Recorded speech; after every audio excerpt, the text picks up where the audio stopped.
அல் குர்ஆனுடைய திருவசனங்கள் தமிழ் மொழிபெயர்ப்பில். சபிக்கப்பட்டு விரட்டப்பட்ட ஷைத்தானின் தீங்கை விட்டும் அல்லாஹுவிடம் பாதுகாப்பு தேடுகிறேன். அளவற்ற அருளாளனும் நிகரற்ற அன்புடையவனுமாகிய அல்லாஹுவின் திருநாமத்தால் ஓதுகிறேன். அல்லாஹு நம்பிக்கையாளர்களின் பாதுகாவலன் ஆவான். அவன் அவர்களை இருள்களிலிருந்து வெளியேற்றி ஒளியின் பக்கம் செலுத்துகிறான். ஆனால் நிராகரிப்பவர்களுக்கோ அவர்களின் பாதுகாவலர்கள் சைத்தான்கள்தான். அவை அவர்களை ஒளியிலிருந்து நீக்கி இருள்களின் வாழ் செலுத்துகின்றன. அவர்கள் நரகவாசிகள், மேலும் அவர்கள் அதில் நிரந்தரமாக தங்கி விடுவார்கள். நபியே, நீர் ஒருவனை கவனித்தீரா? அவனுக்கு அல்லாஹு அரசாட்சி கொடுத்ததற்காக அவன் கர்வம் கொண்டு இப்ராஹிமிடம் அவருடைய இறைவனை பற்றி தர்க்கம் செய்தான். இப்ராஹிம் எவன் உயிர்ப்பிக்கவும் மரணிக்கவும் செய்கிறானோ அவன்தான் என் இறைவன் என்று கூறியதற்கு அவன் நானும் உயிர்ப்பிப்பேன் மரணிக்கவும் செய்வேன் என்று கூறினான். அதற்கு இப்ராஹிம் அலைஹிஸ்ஸலாம், அவ்வாறாயின் நிச்சயமாக அல்லாஹ் சூரியனை கிழக்கு திசையில் உதயமாக்குகிறான், நீ அதை மேற்கு திசையில் உதயமாக்கு என கூறினார். ஆகவே அல்லாஹுவை நிராகரித்த அவன் எவ்வித விலையும் அளிக்க முடியாமல் திகைத்து வாயடப்பட்டான். அல்லாஹு அநியாயக்கார கூட்டத்திற்கு நெருவழி காட்டுவதில்லை. நபியே, அல்லது ஒரு கிராமத்தை கடந்து சென்றவரை போல் நீர் பார்த்திருக்கின்றீரா? அவர் அக்கிராமத்தில் உள்ள வீடுகளின் முகடுகளெல்லாம் இடிந்து பாலாய் கிடக்க கண்டு இவ்வூர் மக்கள் இவ்வாறு அழிந்து இறந்த பின் அல்லாஹ் இதை எப்படி உயிர்ப்பிப்பான் என்று கூறினார். ஆகவே அவருடைய சந்தேகத்தை நிவர்த்தி செய்வதற்காக அல்லாஹ் அவரை 100 ஆண்டுகள் வரை மரணத்திற்கு செய்து பின்னர் அவரை உயிர்ப்பித்து அவரை நோக்கி, இந்நிலையில் நீர் எவ்வளவு காலம் இருந்தீர் என கேட்க, ஒரு நாள் அல்லது ஒரு நாளில் சிறிது பாகம் இருந்தேன் என கூறினார். அதற்கு அவன், அல்ல, நீர் 100 ஆண்டுகள் இந்நிலையில் இருந்தீர். இதோ உமது உணவையும் உமது பானத்தையும் பார்ப்பீராக. அவை இதுவரை கட்டுப்போகவில்லை. ஆனால் உமது கழுதையை பார்ப்பீராக, அது செத்து மக்கி எலும்பாகி கிடக்கிறது. இன்னும் உம்மை போல் சந்தேகிக்கும் மனிதர்களுக்கு ஓர் அத்தாட்சியாக ஆக்குவதற்காக கழுதையின் எலும்புகளை நீர் பார்ப்பீராக. எப்படி அவற்றை கூடாகச் சேர்த்து அதன் மீது மாமிசத்தை அமைக்கிறோம் என்று கூறி அவ்வாறே உயிர்ப்பித்து காட்டினான்.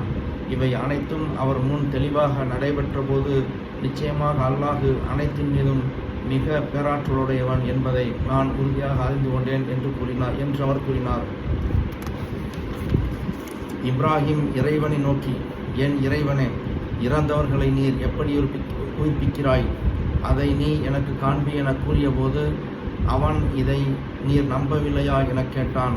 அதற்கு அவர், நான் நம்பியே இருக்கிறேன். ஆயினும் அதை என் கண்ணால் கண்டு என் உள்ளம் திருப்தி அடைவதற்காக அதை காண்பி என கூறினார்.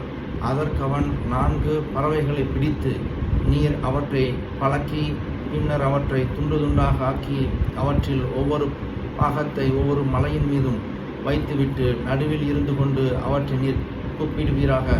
அவை உம்மிடம் பறந்து வந்து சேரும் என கூறி அவ்வாறு செய்து காண்பித்து, நிச்சயமாக அல்லாஹு மிகைத்தவன் மிக்க நுண்ணறிவு உடையவன் என்பதையும் நீர் உறுதியாக அறிந்து கொள்வீராக என்றான். நபியே, அல்லாஹுடைய பாதையில் தங்கள் பொருள்களை செலவு செய்கிறவர்களுடைய பொருள்களின் உதாரணம் ஒரு வித்தின் உதாரணத்தை ஒத்திருக்கிறது. அந்த வித்து 7 கதிர்களை தந்தது. ஒவ்வொரு கதிரிலும் 100 வித்துக்கள் ஆக 700 வித்துக்கள் அந்த ஒரு வித்திலிருந்து உற்பத்தியாகின. அல்லாஹு தான் விரும்பியவர்களுக்கு இதை மேலும் இரட்டிப்பாக்குகிறான். ஏனெனில் அல்லாஹு வழங்குவதில் மிக விசாலமானவன், நன்கறிந்தவன்.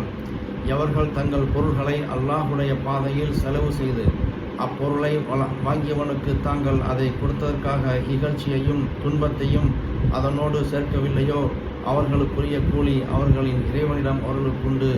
மேலும் அவர்களுக்கு ஒரு பயமும் இல்லை, அவர்கள் துக்கப்படவும் மாட்டார்கள். தர்மம் செய்து அதை வாங்கியவனுக்கு துன்பம் தொடரும்படியாக செய்யும் தர்மத்தை விட அன்புடன் கூறும் சொல்லும் மன்னிப்பும் மிக மேலாகும். அல்லாஹ் எத்தவையுமற்றவன் மிக்க பொறுமையாளன் ஆவான். நம்பிக்கையாளர்களே, அல்லாஹுவையும் மறுமை நாளையும் நம்பாமல் மக்கள் காண்பதற்காக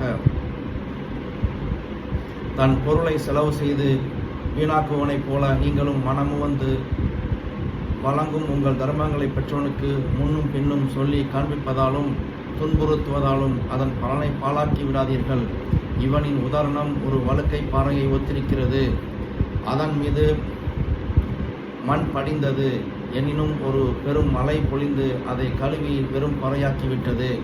இவ்வாறு அவன் செய்த தானத்தை அவனுடைய பெருமை அழித்துவிடும். ஆகவே அவர்கள் தானம் செய்ததிலிருந்து ஒரு பலனையும் மறுமையில் அடைய மாட்டார்கள். மேலும் அல்லாஹ் தன்னை நிராகரிக்கும் கூட்டத்தை அவர்களின் தீய செயல்களின் காரணமாக நேரான வழியில் செலுத்த மாட்டான். ஸதக்கல்லாஹு அல்-அலீம்.